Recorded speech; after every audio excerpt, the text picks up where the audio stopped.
आज बनवूया बाजरीची खिचडी। बाजरी एक दिवस पाण्यात भिजत घातली, पाणी दुसऱ्या दिवशी काढून टाकलं आणि याला 2 दिवसात खूप छान मोड आले।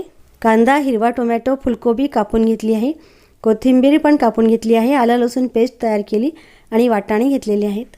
छोट्या कुकरमध्ये तेल तापवलं, त्यात जिरे मोहरीची फोडणी केली, आलं लसणाची पेस्ट घातली आणि कांदा घालून परतवून घेतले।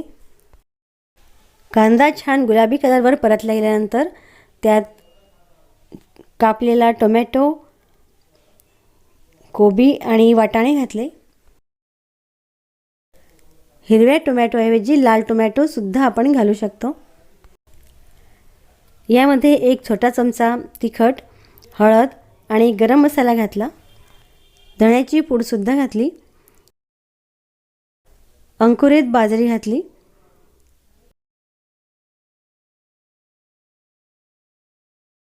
यामध्ये आणि चवीपुरतं मीठ घातलं, कोथिंबीर सुद्धा आधीच घातली आणि शिजण्यापुरतं पाणी घातलं। नंतर कुकरला झाकण लावून 4-5 शिट्या करून घेतल्या। बाजरी शिजण्यासाठी थोडासा जास्त वेळ लागतो। त्यानंतर प्रेशर गेल्यानंतर आपलं झाकण उघडलं आणि बघा आपली बाजरीची खिचडी खूप छान तयार झाली आहे। बाजरी ही ग्लुटेन फ्री असल्यामुळे वजन कमी करते।